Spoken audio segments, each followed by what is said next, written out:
नमस्कार साथियों, EMRS एकलव्य आदर्श आवासीय विद्यालय के लिए हम न्यूमेरिकल एबिलिटी से 5 वीडियो हमने आपके सामने रखा। कुछ कारणवश मैं वीडियो नहीं बना पा रहा था। आज से मैं वीडियो बनाने का प्रयास करूंगा, जिसमें 5 वीडियो हमने उसके बना रखा है। इसी प्रकार से हम अल्टरनेटिव अलग अलग वीडियो हम आपके पास पहुंचाएंगे। अभी 4-5 वीडियो आपके पास हम पेडागॉजी से आपके पास पहुंचाने का प्रयास करेंगे, जिनमें से हम सबसे पहले हम ले रहे हैं करिकुलम से, अर्थात पाठ्यक्रम से ले रहे हैं। यहाँ से 20 नंबर के क्वेश्चन पूछे जाएंगे पेडागॉजी से। तो PGT हो या TGT हो, दोनों के लिए काम आने वाले हैं। तो अच्छे से पढ़िएगा और समझिएगा, क्योंकि थ्योरी के साथ साथ आपको अभ्यास प्रश्न भी देने का प्रयास हम करेंगे। तो चलिए शुरू करते हैं आज का ये वीडियो। करिकुलम को लेकर के बहुत लोग बहुत ज़्यादा कंफ्यूज में रहते हैं। आप पूरा क्लियर हो जाएगा, आपको टेंशन लेने की आवश्यकता नहीं है। आप पूरी तरह से जो दूसरे यूट्यूबर नहीं बता पा रहे हैं, हम आपके पास रखेंगे और समझाने का प्रयास करेंगे कि आपको ये होता क्या है। तो आपके सामने मैं रख रहा हूँ करिकुलम। करिकुलम से यहाँ पे संबंधित है पाठ्यक्रम से।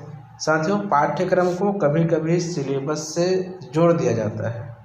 तो यहाँ पे आपको केवल पाठ्यक्रम को पाठ्यक्रम या पाठ्यचर्या से समझना है, ना कि सिलेबस से। सिलेबस आप सभी जानते हो, जैसे हम अभी जो पढ़ा रहे हैं आपको सिलेबस के अकॉर्डिंग पढ़ा रहे हैं। लेकिन जब करिकुलम की बात आता है तो उसमें बहुत चीज़ें समाहित हो जाती है। जैसे करिकुलम एक ऐसा पाठ्यक्रम है जिसके अंतर्गत विद्यालय के संपूर्ण गतिविधि आ जाती है।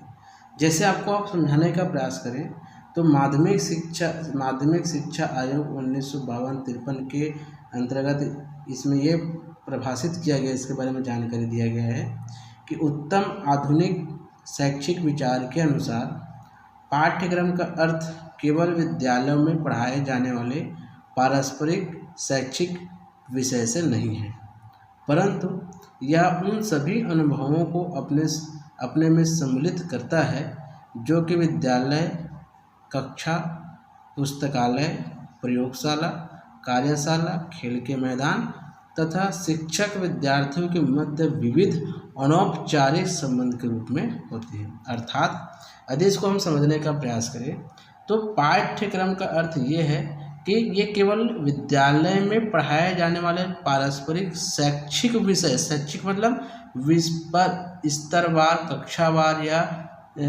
समझ लीजिए कि एक पाठ्यवार कोई विषय नहीं है। इसके अंतर्गत उन सभी अनुभवों को सम्मिलित करता है जो विद्यालय के बाहर भी हो सकता है, अंदर भी हो सकता है। जैसे विद्यालय, कक्षा, पुस्तक, प्रयोगशाला, कार्यशाला, खेल के मैदान, शिक्षक, विद्यालय सारे दिए गए। साथियों, पाठ्यक्रम बनाने के लिए उन सभी क्षेत्रों को समाहित किया जाता है जो अनेक विद्यार्थियों के, भिन्न भिन्न विद्यार्थियों के सोच और उनके व्यवसायिक कार्यक्रम जो आगे उसके भविष्य में काम आए, इस पे आधारित होता है। क्योंकि अलग अलग पालकों का अपने बच्चों के प्रति अलग अलग सोच और समझ होती है। जैसे एक वकील का बच्चा अपने बच्चे को वकील की तरह समझाने का, पढ़ने का प्रयास करेगा या पढ़ाने का प्रयास करेगा। एक इंजीनियर चाहेगा कि उसका बच्चा इंजीनियर की तरह गणित, इलेक्ट्रॉनिक पढ़े। एक समझ लीजिए एक राजनीतिक या नेता ये सोचेगा मेरे बच्चे इतिहास, सामाजिक विज्ञान इस पे ज़्यादा रुचि ले। तो ऐसे विभिन्न पालकों का अपने बच्चे के भविष्य के प्रति विभिन्न सोच और समझ होती है। उन समस्त चीज़ों को समझते हुए इसमें सम्मिलित किया जाता है और इसको बनाने के लिए शिक्षाविद के साथ साथ विभिन्न अध्यापकों को भी सम्मिलित किया जाता है पाठ्यक्रम बनाने के लिए। तो पाठ्यक्रम कोई शैक्षिक विषय नहीं है, याद रखिएगा।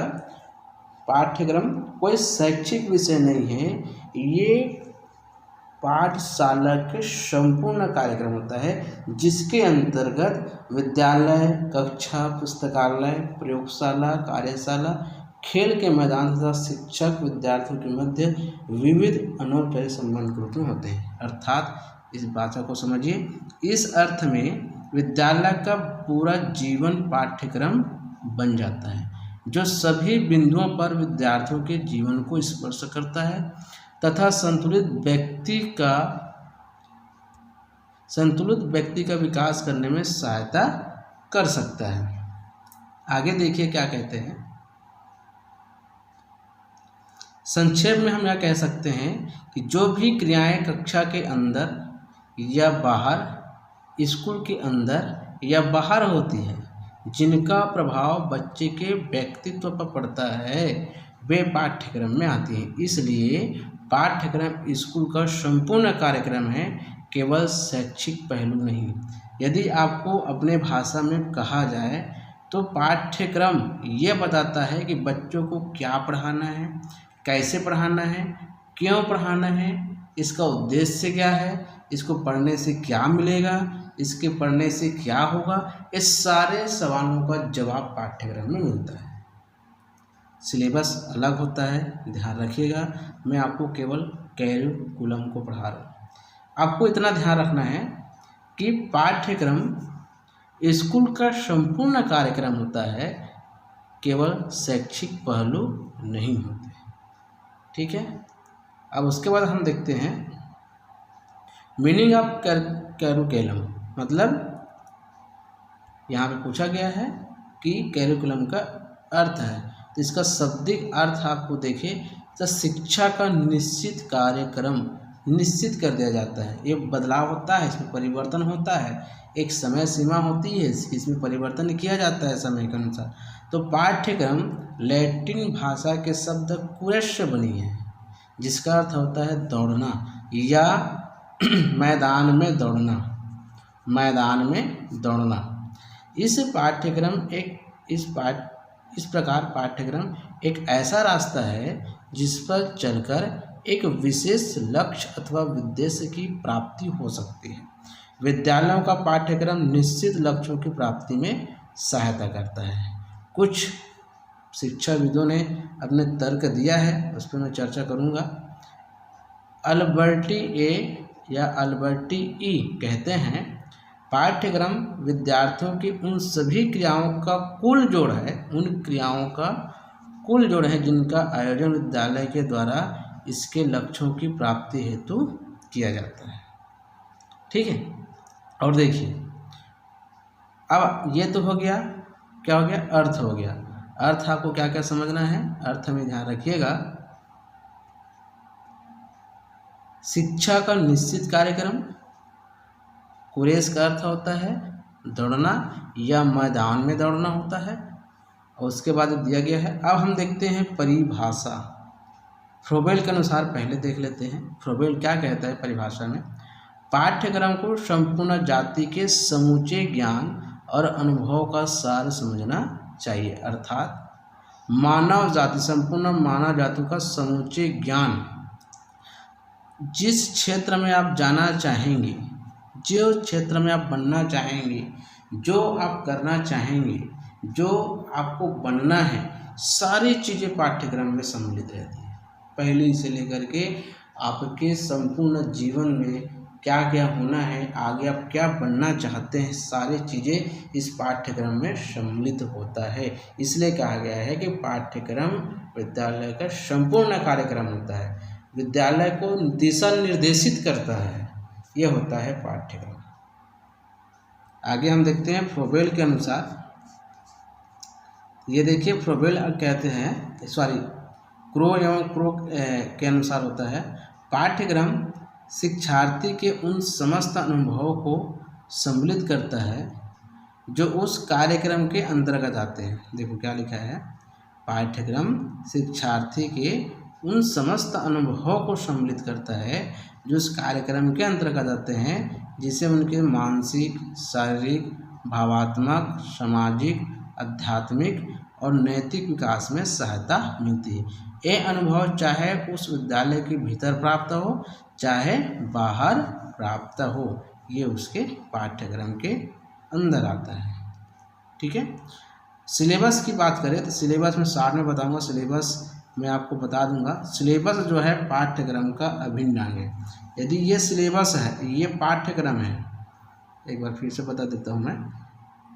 ये देखिए, यदि ये पाठ्यक्रम है तो ये सिलेबस होता है। ठीक है, ये पाठ्यक्रम है, ये सिलेबस होता है, मतलब सिलेबस पाठ्यक्रम का अंग होता है, इसके अंतर्गत आता है, याद रखिएगा। तो चलिए छोटा सा अभ्यास प्रश्न आपके सामने रखता हूँ मैं। यहाँ पे देखिए,